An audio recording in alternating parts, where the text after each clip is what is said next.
Noticias Monumental. A profundidad. A profundidad.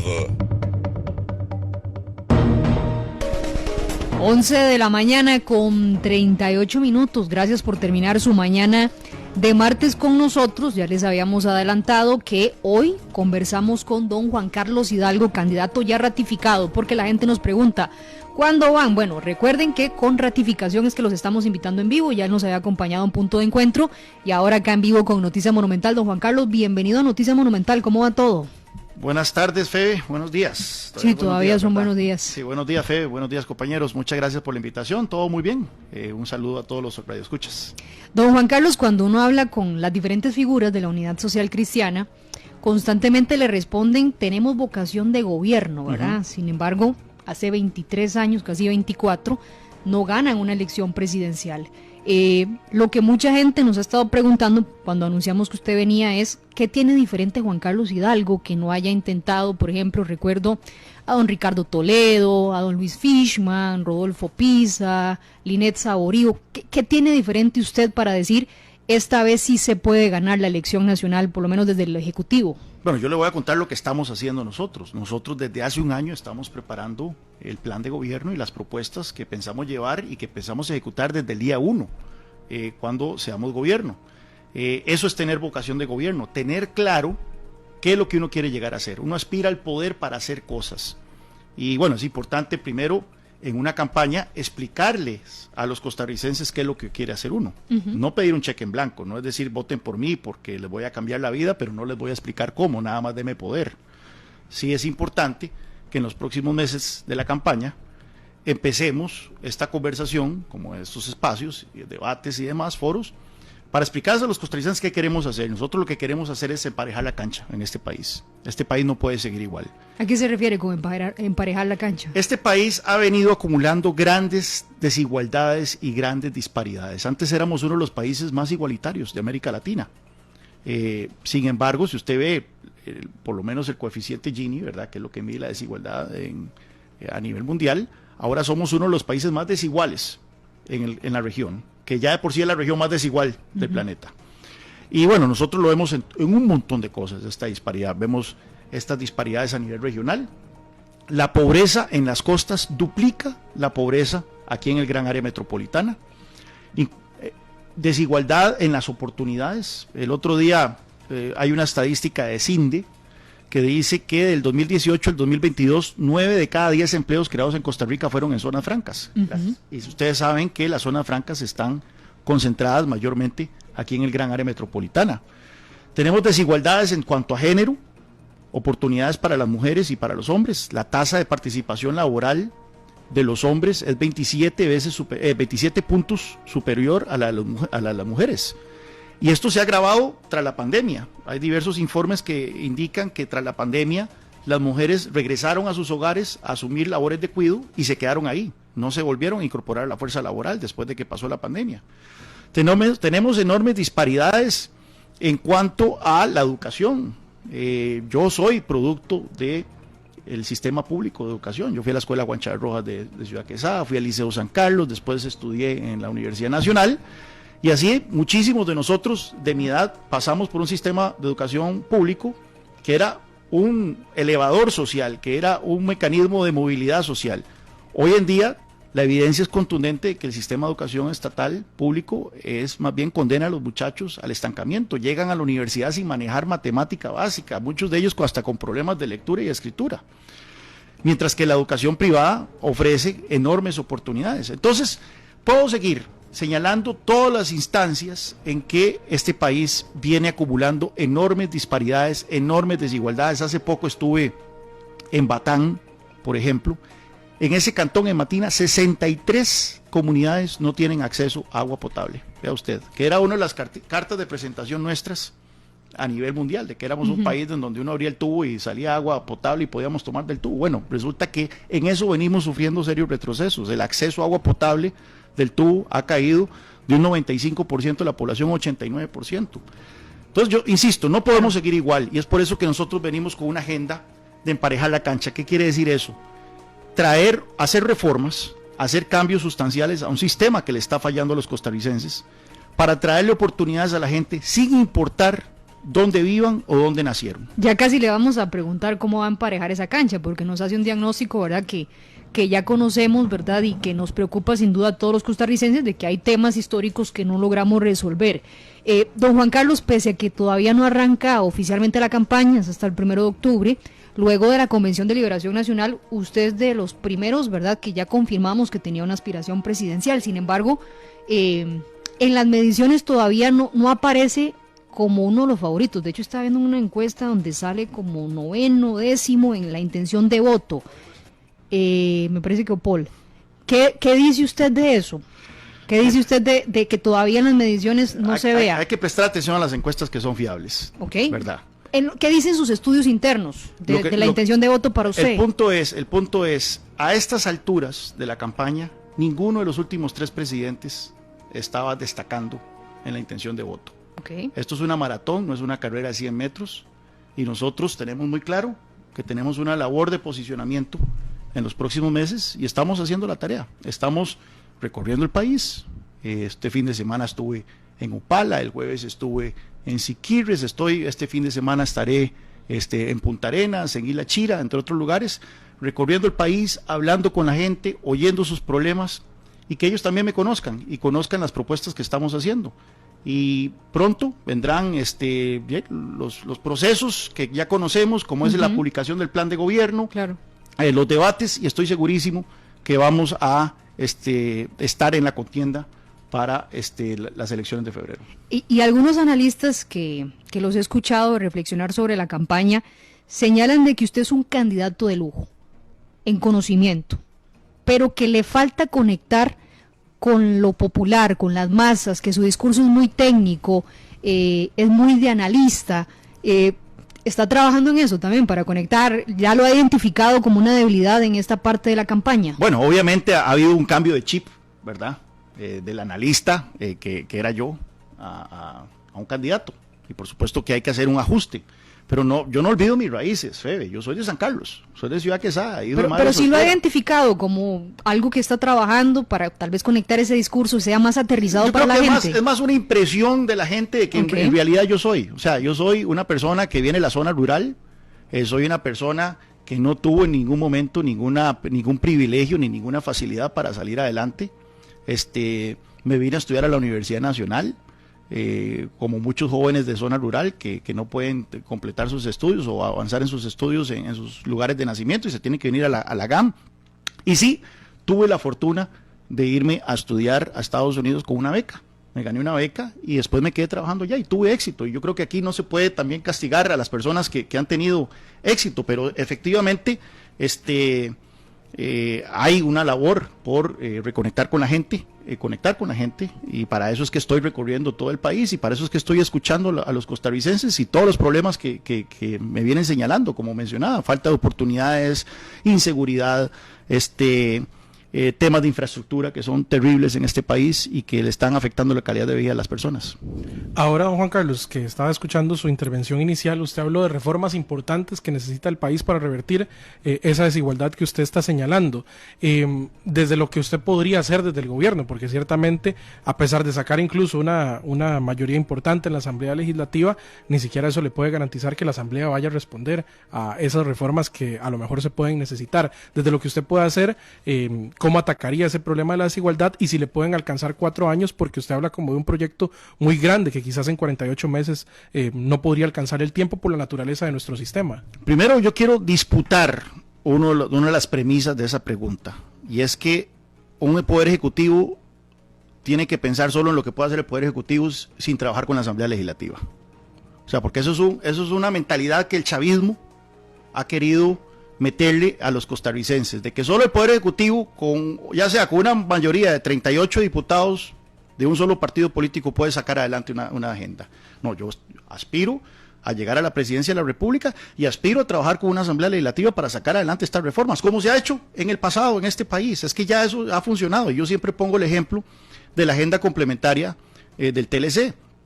13 proyectos de ley de altísima complejidad, incluyendo reformas estructurales importantes como la apertura de seguro, la apertura de telecomunicaciones, que se tenían que sacar en un plazo perentorio de 11 meses y requerían una mayoría, todos los proyectos de 38 votos, ni uno menos ni uno más, 38 votos, que era lo que había en ese momento, de 5 partidos políticos representados en la Asamblea Legislativa, con una oposición, el PAC, haciendo filibusterismo. Recordemos el carretillo, los carretillos de mociones literales, carretillos, y se sacó adelante esa agenda. ¿Por qué? Porque había compromiso del Poder Ejecutivo y liderazgo del Comité del Poder Ejecutivo para sacar adelante esos proyectos. Entonces, sí, yo pienso llegar a la Asamblea Legislativa a impulsar una agenda de reformas estructurales y muchos de ellos pasan necesariamente por la Asamblea Legislativa. Yo aspiro a tener la mayor cantidad de diputados posibles, obviamente. ¿A cuántos aspira, don Juan Carlos? A la mayor cantidad posible. A la mayor cantidad posible. 20. No voy a poner un número, eso sería batear. Es que algunos hablan de 38, 40, algunos bueno, por supuesto, eso sabemos que no es matemáticamente y que el techo imposible. Para la unidad han sido 9, 10 en los últimos años. Yo aspiro a llegar con la mayor cantidad de diputados posibles, pero estoy consciente que hay que trabajar con los demás actores que van a estar en esa Asamblea Legislativa. Y la agenda que nosotros queremos sacar adelante es una agenda, nuevamente, que busca generarle oportunidades a los costarricenses que han quedado rezagados. Entonces, por ejemplo, ¿cuál va a ser el primer proyecto de ley que yo voy a enviar a la Asamblea Legislativa en el periodo de sesiones extraordinarias que arranca con el gobierno? El proyecto de ley para bajar las cargas sociales, emparejar la cancha. ¿Por qué? Costa Rica tiene de las cargas sociales más altas del mundo. Entonces, un hecho.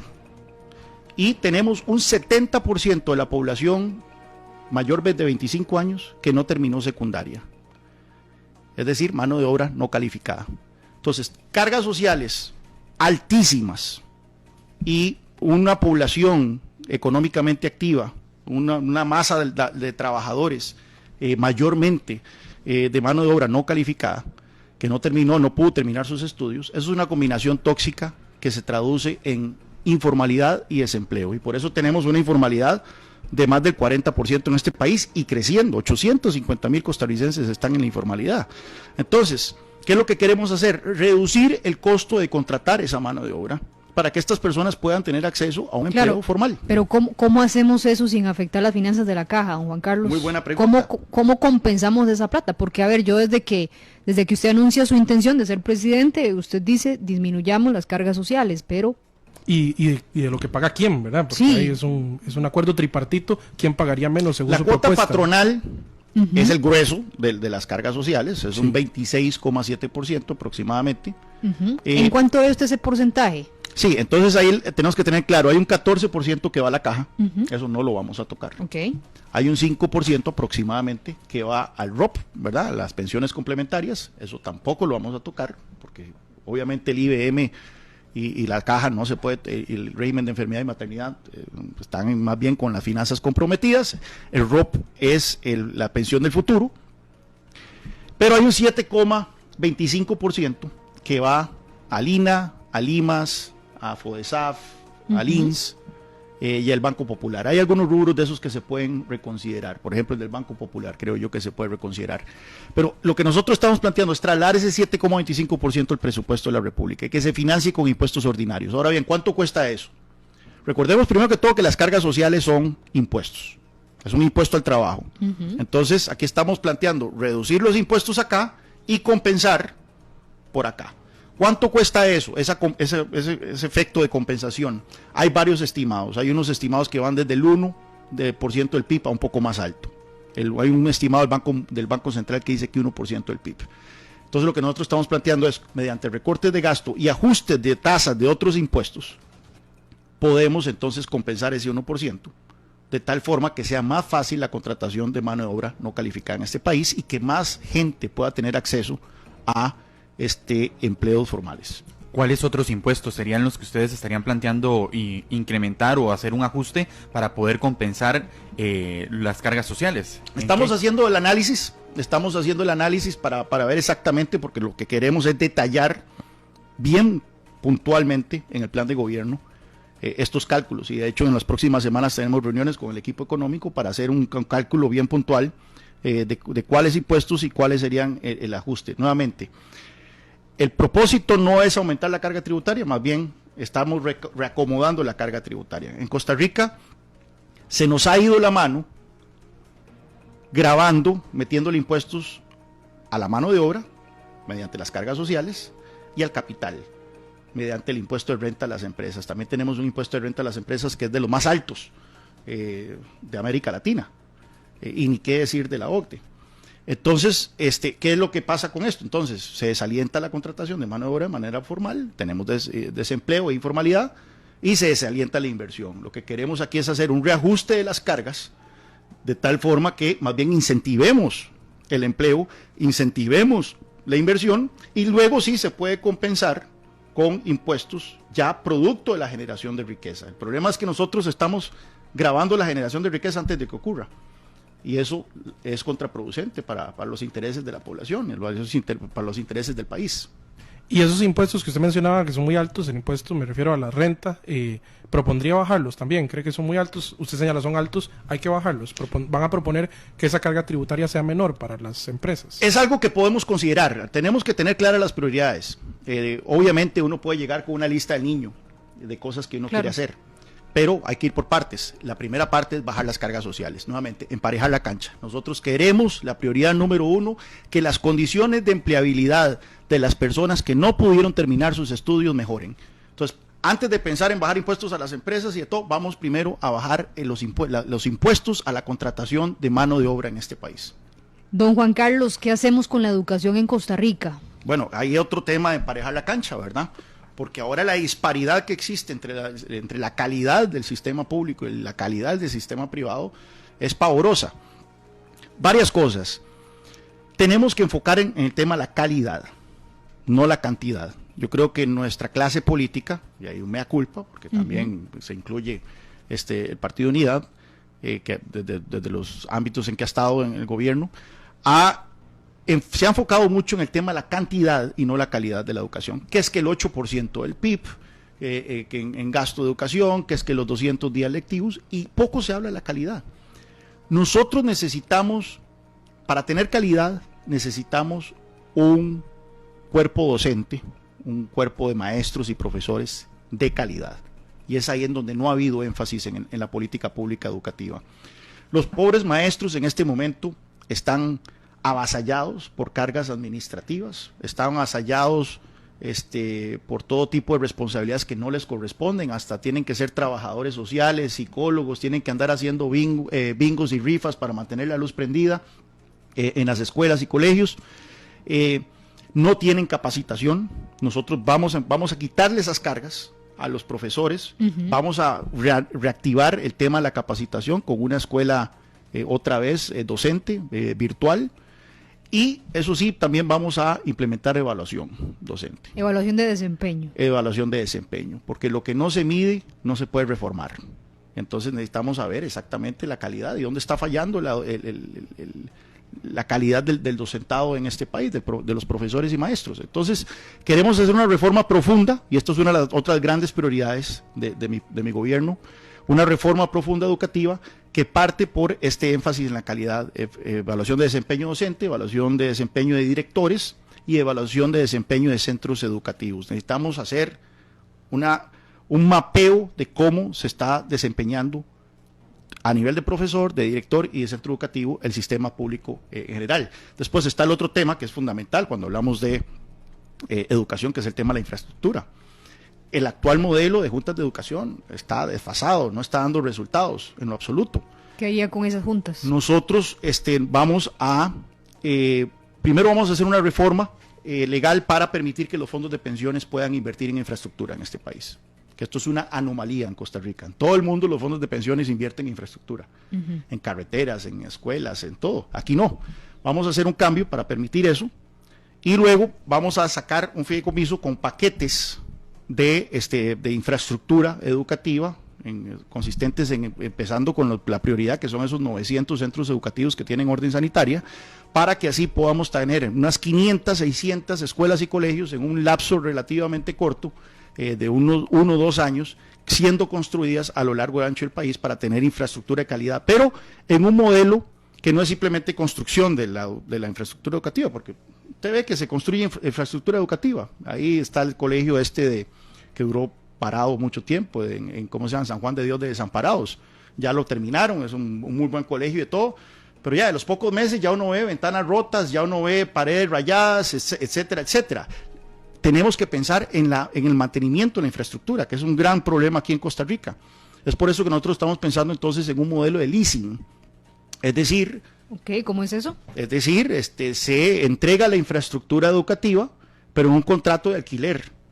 Y estas mediante alianzas público-privadas. Y entonces las empresas que construyen la obra le dan mantenimiento a la obra. El Estado lo que hace es pagar un alquiler por estas escuelas y de todo.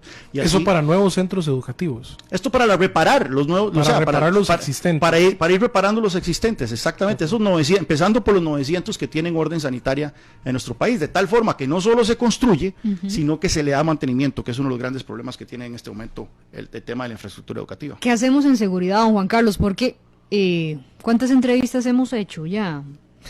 Como 20, ¿verdad? En este y todos nos hablan de más policías. Hay que.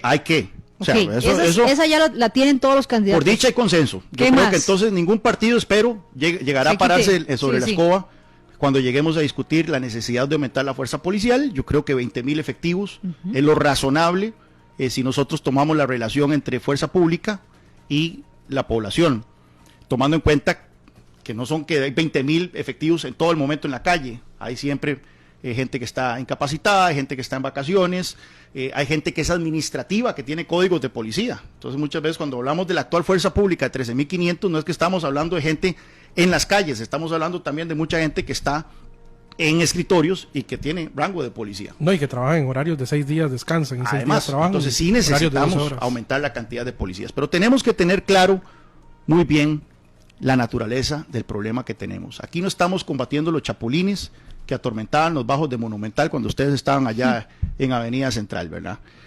Ojalá fuera esa la amenaza No, el de crimen seguridad. organizado. Es crimen organizado transnacional, enfatizo la palabra transnacional, porque si no entendemos que es transnacional, no tenemos claro lo que está sucediendo. ¿Por qué Costa Rica en los últimos 10 años se convirtió en el punto neurálgico de operaciones de estos grupos? Porque primero que todo, Colombia está produciendo la mayor cantidad de cocaína en su historia, ese contexto tenemos que tenerlo claro, y esta cocaína está entrando a Costa Rica como Pedro por su casa. ¿Por qué? Porque vieron en Costa Rica un punto medular para poder reexportar la cocaína a Europa.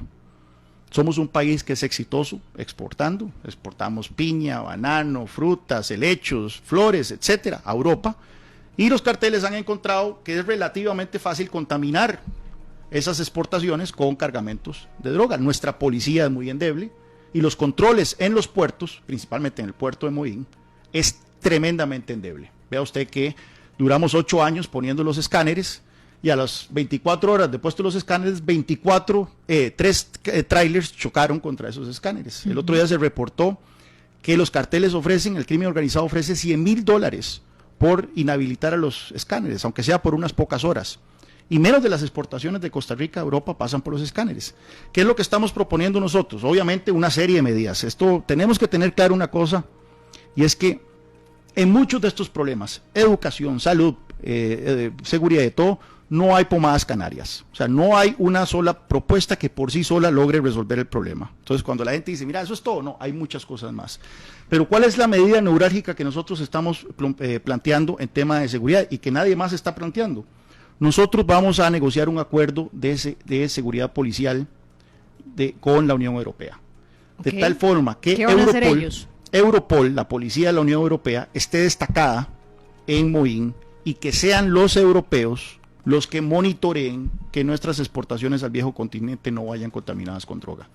Ya yo tuve estas conversaciones porque, como ustedes sabrán, el Partido de Unidad Social Cristiana es miembro de internacionales, donde está la CDU de Alemania, que actualmente gobierna ese país, está el Partido Popular, que pronto será gobierno en España, entre otros, y hemos tenido estas conversaciones y los europeos están muy interesados en ayudar a Costa Rica en la lucha contra el crimen organizado, y ellos dicen, preferimos 1000 veces controlar las exportaciones costarricenses no vengan contaminadas con drogas en Moín, que luego jugar al gato y ratón en los puertos enormes de Amberes, de ¿cómo se llama?, de Hamburgo, entre otros allá en Europa. Entonces, de Rotterdam, que es enorme. Entonces, esto es una de las propuestas principales que estamos planteando en el tema de seguridad. Obviamente aumentar más la policía, obviamente hay que hacer reformas al Poder Judicial, obviamente hay que endurecer leyes, pero el tema de controlar el atractivo, de disminuir el atractivo que en este momento Costa Rica tiene para el crimen organizado transnacional, parte por controlar la seguridad de Puerto Moín, y eso solo lo lograremos con cooperación internacional europea. Y para controlar, nada más, para cerrar este tema, para controlar que la cocaína no llegue a Costa Rica, ¿usted eso lo ve más difícil? No, que díchame que me pregunta eso, porque eso es fundamental. Eso es fundamental. ¿Qué hizo este gobierno? Desmanteló el servicio de guardacostas. Tenemos que tenerlo claro. Retiró a la policía de control de drogas de puertos y aeropuertos. Las incautaciones de cocaína, éramos el segundo país que más incautaba cocaína en América Latina, y ahora caímos a incautar, si acaso, 5 toneladas al año, la última estadística que vi. Nosotros estamos planteando crear un fideicomiso, un fondo nacional para la seguridad nacional, un fondo para la seguridad nacional a partir de un fideicomiso, producto de la venta de un activo del Estado. Tenemos que tener una cosa, compañeros, tenemos que tener claro una cosa: estamos enfrentando una amenaza existencial a nuestro país. Existencial. Esto no es un problema policial, es una amenaza existencial. Si nosotros dejamos que esto se salga de control, vamos camino a Colombia en los años 80, 90, vamos camino a México en las últimas 2 décadas. Yo creo que los costarricenses tienen que entender la gravedad del asunto y que este problema requiere medidas extraordinarias para hacerle frente a un enemigo extraordinario. Entonces, cuando nosotros hablamos de aumentar la fuerza pública, o los cuerpos policiales, que incluye el servicio de guardacostas y vigilancia aérea, estamos también hablando de equipamiento de primera para estos cuerpos. Y yo siempre pongo el ejemplo de bomberos. Bomberos es un cuerpo, no tenemos que ir a ver a los carabinieri en Italia, ¿verdad? Aquí en Costa Rica tenemos un cuerpo que es el cuerpo de bomberos, que está muy bien equipado. Muy bien equipado. Usted ve los camiones, usted ve los drones, usted ve los helicópteros, usted ve todo. Pues bueno, ellos tienen una fuente de financiamiento extraordinaria, que es el 4% que se paga por las primas de seguros, pero no solo es el tema del financiamiento, ellos tienen también la capacidad de invertir esta plata, estos dineros, de una manera ordenada y con planeación de largo plazo. Nosotros estamos planteando la creación de una dirección estratégica de inversión operativa dentro del Ministerio de Seguridad Pública, para que esta, con cierta autonomía administrativa, de tal forma que esta unidad pueda replicar el modelo de bomberos para hacer inversiones de largo plazo, de mediano y largo plazo. Pero no solo eso, ¿de dónde va a ir la plata? Para equipar a la fuerza pública, porque estamos hablando de equipamiento de primera, y es una cuestión que no se logra. Para contratar más policías. Para contratar, eso es gasto corriente. Okay. Eso es gasto corriente, y eso necesariamente tiene que venir de recursos ordinarios. Eso tiene que venir de impuestos, y eso tiene que venir de los gastos, de los ingresos que tiene el gobierno. Pero el equipamiento, y que estamos hablando de guardacostas, estamos hablando de vigilancia aérea, etcétera, eso tiene que venir de un ingreso extraordinario. Nosotros lo que estamos planteando es vender un activo del Estado para crear un fideicomiso, y que de ahí se empiece a financiar este gasto. Estamos planteando, estamos explorando el tema de la venta del Banco de Costa Rica, teniendo en cuenta una cosa. Vea qué dato más interesante. El Banco de Costa Rica vale hoy menos de lo que valía a inicios de este siglo, en el año 2000. Es decir, nos estamos aferrando a una olla de la abuela que pierde valor con el tiempo. Yo lo que digo es, estamos ante una amenaza terrible por parte del crimen organizado transnacional, necesitamos medidas extraordinarias, y una de ellas es recurrir a una de estas joyas de la abuela para poder financiar el equipamiento de nuestros cuerpos policiales, incluyendo, por supuesto, el servicio de guardacostas, para impedir que venga la droga a nuestro país. No es vender el activo por venderlo, no es vender el activo para abonar a la deuda, es vender el activo para financiar la lucha contra el crimen organizado transnacional. Y es importante que ustedes le hagan esta pregunta a todos los candidatos: ¿de dónde van a sacar la plata para financiar esta lucha? Es lo que hemos estado haciendo. 12:06, nos quedan pocos minutos, don Juan Carlos. Hemos, por el tiempo, ¿verdad?, llamado rapiditas algunas de las preguntas que les tiramos al final a los candidatos y candidatas que nos visiten. Quería empezar por el tema de pensiones. ¿Aumento de cuotas o edad de pensión? Edad de pensión, soy escéptico. Hay que hacer aquí lo que hay que tener claro una cosa: es un problema demográfico que es muy difícil de revertir, pero la primera medida que tenemos que hacer es combatir la informalidad. Entre menos gente esté en la informalidad, más gente va a estar cotizando la Caja Costarricense de Seguro Social. Por eso es que es tan importante reducir las cargas sociales. Vea qué irónico, reducir las cargas sociales es la mejor manera de combatir en el corto plazo el tema del declive de las pensiones. Edad no, pero cuotas veremos, como para dejarlo ahí claro. Yo estoy tampoco soy escéptico del tema de las cuotas. Nuevamente, Ni cuotas ni edad. Si usted aumenta Okay. cuotas, usted atiza el tema del desempleo y la informalidad. Eso es más bien caer en un círculo vicioso. Jornadas 4-3. 100% a favor. Es una barbaridad que un proyecto de ley de 3 artículos tenga más de 2.500 mociones. Eso es filibusterismo parlamentario de la peor calaña. Las mayorías tienen que expresarse y es un proyecto que tiene 23 años negociándose y discutiéndose en la Asamblea Legislativa. ¿Reelección presidencial continua? No, para nada. Ni continua, ni indefinida, ni de ningún tipo. O sea, acá, como está el sistema actualmente, así debe quedarse. Doble postulación que se busca prohibir en este momento en la Tampoco, Asamblea en la Legislativa. política no debería haber premios de consolación. La gente tiene que escoger si quiere lanzarse para presidente o diputado, pero no puede lanzarse para los dos. Prohibir la doble postulación. Sí. Don Juan Carlos, su fórmula presidencial. Estamos trabajando en eso. Tengo una pequeña lista, una lista corta. ¿Cuándo la va a conocer? El 21 de septiembre haremos el anuncio de quiénes son mis compañeros de fórmula, que va a ser gente de la más alta calidad. Usted elige el primer lugar por San José, ¿cierto? Sí. ¿Es Abril Gordienco? Lo vamos a anunciar la próxima semana. Usted elegirá el primer lugar por Alajuela. No, el segundo. El segundo lugar por Alajuela. Ujú.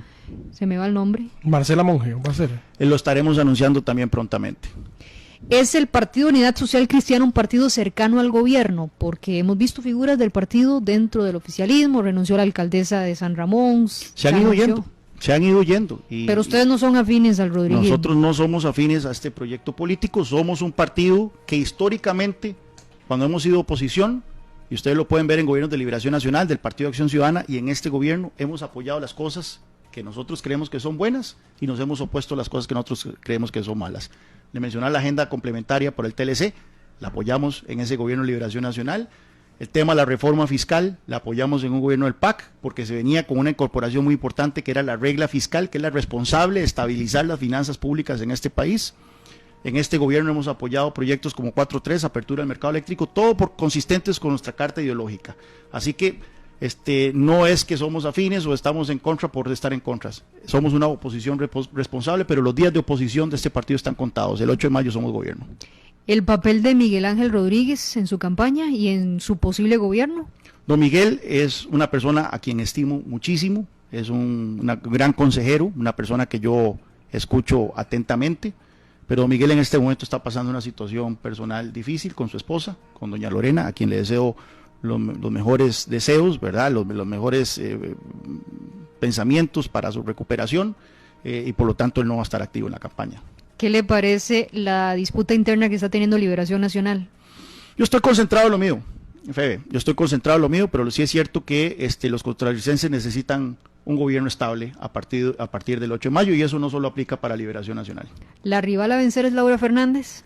El rival a vencer es el desencanto y el desinterés de los costarricenses. Nosotros necesitamos revertir este fenómeno de la gente que ve en la política algo que les da asco. Necesitamos volver a hacer a la gente creer y darles esperanza. Don Juan Carlos, muchas gracias por estar con nosotros. Muchas gracias, compañeros. Un placer estar aquí de vuelta. Ahí vamos a estar conversando mucho durante la campaña, sin duda alguna.